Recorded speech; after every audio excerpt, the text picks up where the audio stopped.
In the electrified arena of pop culture feuds, where whispers amplify into roars and costumes become confessions, Kayla Nicole has stepped into the fray with a poised rebuttal that peels back layers of nostalgia and accusation. The 34-year-old sports journalist and podcast host, once the poised partner of NFL star Travis Kelce, finds herself entangled in a narrative spun from song lyrics, Halloween hijinks, and the relentless churn of social media speculation. At the epicenter, Taylor Swift's chart topping the Tortured Poets department, where veiled barbs at X's have fans dissecting every syllable, and Nicole's pregame podcast episode, where a seemingly innocuous costume reveal ignited a firestorm of shade allegations. The spark? Nicole's Halloween ensemble, a vibrant recreation of Toni Braxton's iconic "He Wasn't Man Enough" video look, fiery red bodysuit, towering heels, and an attitude dialed to defiant.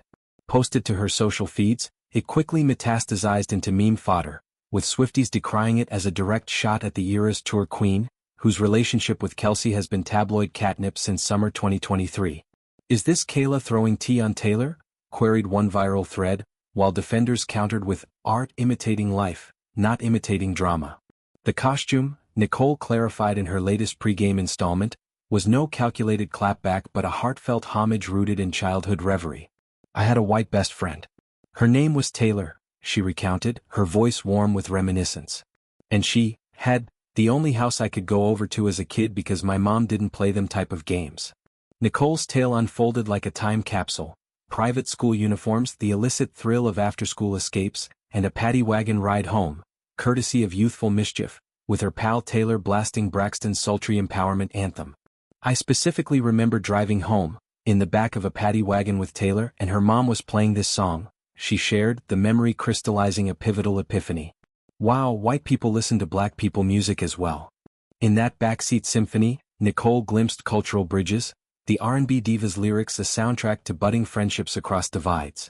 For a young black girl navigating predominantly white spaces, it was revelation wrapped in rhythm, a reminder that music's universal pull defies demographics. Yet, the anecdote's serendipitous name-drop fueled skepticism, with X, formerly Twitter, erupting in a cacophony of doubt. "Some things are better left unsaid," sniped one user, implying fabrication for relevance.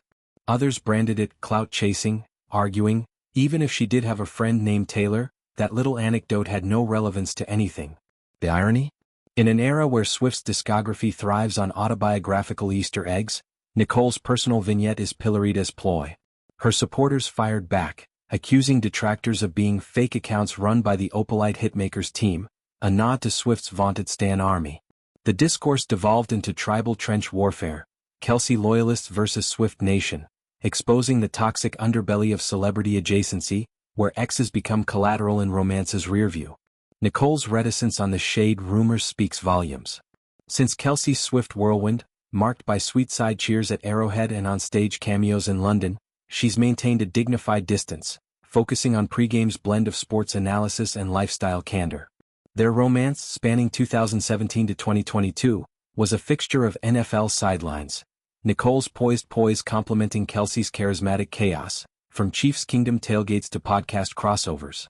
Post-split, she's rebuilt with grace, launching merchandise lines, guesting on ESPN, and cultivating a brand of unfiltered femininity. The Braxton nod then aligns with her ethos, reclaiming narratives through bold aesthetics, not bitter barbs. Swift and Kelce, meanwhile, have zipped lips on the kerfuffle, their silence a strategic void that amplifies echoes. The Pop Titans album, with tracks like "But Daddy I Love Him," evoking small-town scrutiny, invites projections onto real-life parallels, Kelce's exes as spectral foes in folklore.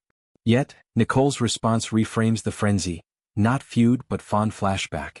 By invoking Braxton's 2000 hit, a chart topper about self-worth post-betrayal, she subtly asserts agency, her costume a mirror to personal growth rather than partner's shade.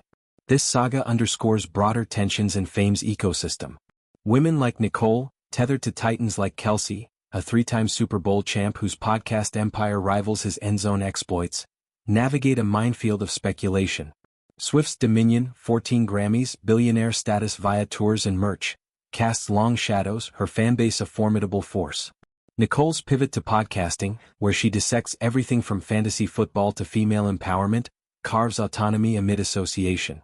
Pre-game isn't gossip rag, It's a salon for savvy discourse. Her Braxton reveal a thread in a tapestry of influences, from Destiny's Child to Serena Williams, that shaped her.